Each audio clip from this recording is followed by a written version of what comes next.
Have you ever encountered someone that you absolutely positively could recognize was actually coming from a place of denial? Denial is a defense mechanism that many people use to avoid facing uncomfortable truths or emotions. While it may provide temporary relief, living in denial can have serious long-term consequences.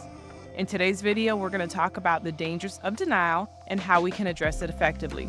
Hi, if you don't know me, I'm Barika from Simple Unit Coaching, and I have been leading for over 15 years, and I've led more than 18 teams, and I have seen denial in place in my interactions with people from time to time in the workplace. So in this video, we're going to talk about how that can be dangerous and what we can do about it. So here are 10 common signs that a person may be in denial. First, they may avoid situations, conversations, or people that might force them to confront the reality that they're denying. They also may justify or make excuses for behaviors or situations that are actually quite problematic. They can also downplay the significance of an issue or the impact that that issue is actually having on them or on someone else. Number 4, they can project or blame others for their thoughts or feelings, and they can do this by not actually owning them, by saying, oh, it's your fault that this happened, or you're making me feel that way, or this is what this person thinks about me, when they actually have no idea whether or not that person actually thinks that about them. It's actually what they think about themselves, and they're projecting it onto other people. Number 5, showing a lack of emotional response to situations that would typically provoke really strong feelings. Next, reacting with hostility or defensiveness when confronted about an issue. Also, they can isolate themselves by withdrawing from social interactions to avoid facing the truth. Number 8, being inconsistent and acting in ways or saying things that don't match what they actually believe or how they say they feel. Like there's an inconsistency between what they say and what they feel and what's really going on the inside of them. Number 9, overcompensating by engaging in excessive behaviors to distract from the underlying issue. So this could be something like being a workaholic. Yes, that can be a thing. That can definitely be a thing. Working to kind of deny the situation or not acknowledge the situation, just saying, okay, I'm going to just go in and do work, or I'm just going to go and knock out this to-do list, or I'm just going to go and clean. Or maybe being a shopaholic, an alcoholic, doing some of those other things that we know about that people can do. It could even be something exercise. So it can be something that actually sometimes can be perceived as positive, but when the behavior is controlling us and we're not actually controlling the behavior, then that's when it actually becomes a problem. So we want to be aware of why we are doing what we're doing, not just what we're doing, why are we doing it? And take a moment to figure that out, because the underlying root of that motivation is going to really help you understand, am I being driven by this action or am I driving the action? And the last sign of a person being in denial is experiencing stress-related physical symptoms like headaches, stomach aches, fatigue, or anything like that without a clear medical cause. So again, I talked about it in one of my recent videos, but sometimes when people are having health issues, it's really not a health issue. It's actually, we would say, like something, maybe it could be in the mental health arena. It can be we would say like a soul issue. It's something that's in their heart, mind, emotions that is not processed properly, or that is left unprocessed, and that needs to be processed through. And once that's processed through properly, then those things are able to be released and a person can step out of denial. Anyway, let me not get ahead of myself. So let's talk about the dangers of denial. So the first reason why denial is actually dangerous is it prevents personal growth. And it can actually hinder our ability to grow and improve by keeping us stuck in a false reality. And I definitely have encountered this, where I've seen people who are stuck in a certain time period, in a certain timeline in their lives, because they are in denial about where they are. And it's like, okay, yes, that is great that that happened to you when you were in high school. You were the star basketball person or cheerleader or whatever. However, we are 20 years past that. Okay. Don't get stuck in that, and it's unfortunate because some people will cling to that a great event that happened in their life, and they will make that the one great event of their life. And the thing is, life still continues. There's still more that can be had. And so by being stuck in that one particular part of time, then it's like they're missing all the other things that are happening now in real time. And we don't want to be stuck in the past. We can remember the past, but we don't want to be stuck in the past. And just as an example, like in the workplace, we can see like somebody ignoring feedback. And by ignoring the feedback, that actually would prevent us from developing the new skills that we need to have and advancing in our career. And so instead, we should learn how to embrace constructive criticism and view it as an opportunity for growth, because that is going to help us to become better. And we as humans should be growing and becoming better day after day after day. We don't want to park here, okay? Remember, we as humans are either moving forward or we're moving backwards, but we are never stagnant. The second reason why denial can cause a problem is that it can actually strain relationships, because that is one thing that can be very frustrating for people. And I've seen it happen in parent-child relationships. I've seen it happen in working relationships. I've seen it happen in friendships and other types of relationships where one of the individuals can be in denial. And sometimes people are more willing to work when you're in, possibly if a person is dealing with denial in one area, but like if it's a lot of denial, like or if it's in a major area, then it becomes a really problem.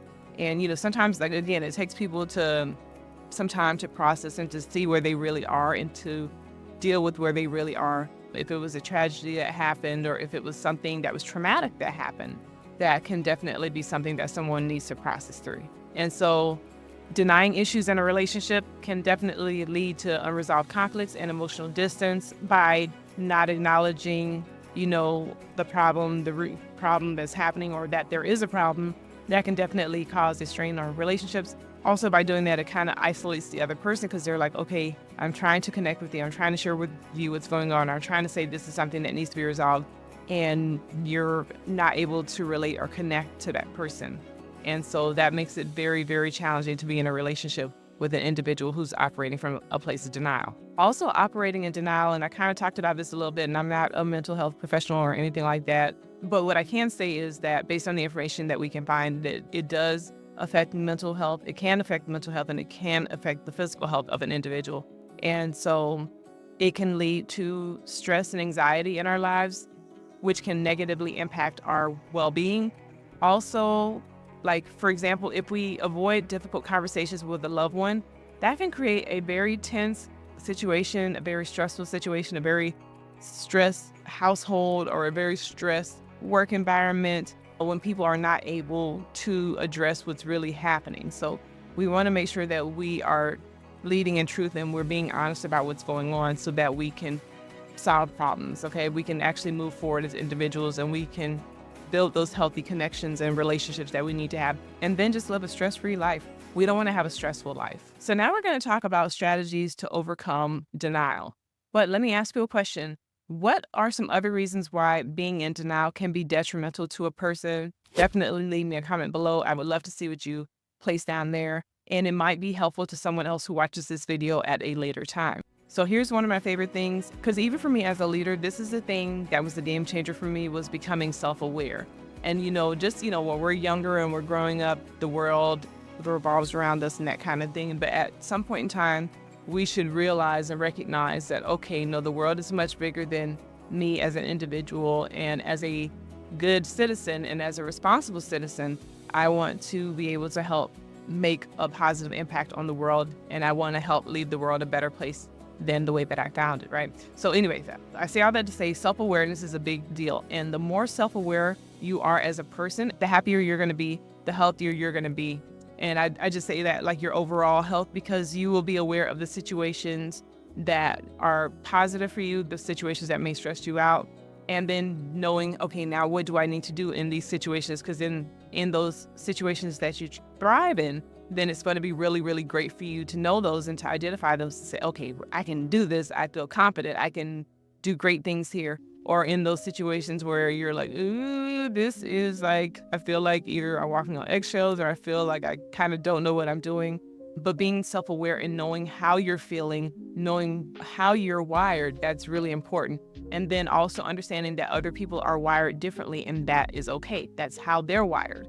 And so, again, being self-aware, you're going to be able to pick up on, okay, there's something going on. I may not be able to identify what's going on, but there's something going on, and I need to take some time to process it, to figure out what's going on, to get to the root of it so that it can be worked through and that it can be dealt with, and that I can move forward in a happier and a healthier state of mind. And I would strongly encourage you to reflect on your thoughts and your feelings regularly and begin to pay attention to what you're thinking about. So the next strategy is definitely to seek support from friends and family. We want to make sure that we are having conversations with those that we can trust, that we do trust, and that we're letting them know what's going on. So first, sit with yourself and try to figure it out. But sometimes some people, depending on their personality, they might need to process with another person. Now, let me say this. If you're processing with another person, please let them know. Please don't just do a dump on them and then they're trying to figure out, okay, like, do you want me to solve a problem? Do you just need me to be a listening ear? If you need them to be a listening ear, tell them up front and say, hey, I need to just kind of process something. I'm not quite sure what I'm feeling, but I just need to talk it out. And then they know, okay, my role is just to listen. But if you are trying to solve a problem, then let them know, hey, I'm trying to figure out a solution to this situation or scenario. And then they know, oh, okay, I need to be listening to see if I can come up with solutions. But please do that up front with people, especially, and the better that you become, the more self-aware you become, the better you can become at preparing others when you are processing through situations and circumstances. Also, if you need to definitely talk to a therapist, I definitely believe in talking to a counselor, therapist, somebody who can give you an unbiased perspective, who's not going to sugarcoat things to make you feel better about it. Like, find someone that you can trust and that you can share your feelings with, and then process whatever you need to process so that you can be happy and healthy. And then the third tip for operating from a place of denial, remember I used that example earlier, was the person who was kind of stuck in, they were the high school football star, they were the star cheerleader, the beauty queen or pageant or whatever, and they are stuck in a time period in the past, but life has moved on, the world has moved on, technology has moved on, by taking accountability and responsibility for our actions and our decisions, that's going to help us to overcome denial. That's going to help us to be in a healthy place. We are humans. We are not perfect, so we make mistakes. And just saying, hey, I messed that up. If I could do that over again, I would do that totally over again. Or just acknowledging, like, ooh, I could have done that better. Being aware and just saying, I didn't do it the way that I wanted to do it, or I didn't have the interaction with that person the way I wanted to. And by doing that, that's going to help us get to that happy, healthy place, again, of being out of denial. Because being in denial is not a happy and healthy place. It really isn't. It's not a happy and healthy mindset. And we want to make sure that we don't get stuck in there.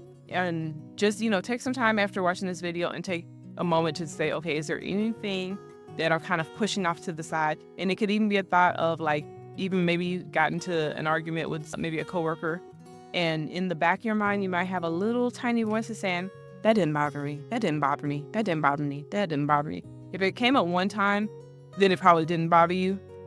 But if it's coming up repeatedly, then you're in denial. You're probably in denial, and it probably did bother you. So just acknowledging even those things. It's like when maybe somebody does something wrong to us, that we still need to acknowledge it. We may not necessarily have to talk to them about it. Sometimes we do, but we do need to process through it properly. So make sure you get the tools and the equipping that you need to be able to process properly through negative thoughts and negative emotions. Now, earlier I talked about there are sometimes we get into these habits that may be driving us or that we may be driving. So I want you to watch this video next if you are not sure if you are driving the behaviors or behaviors are driving you, because this is really going to be helpful to that. And with that being said, make it a great day. Like, subscribe, all the things that YouTube likes, and I hope you have a beautiful day. Take care.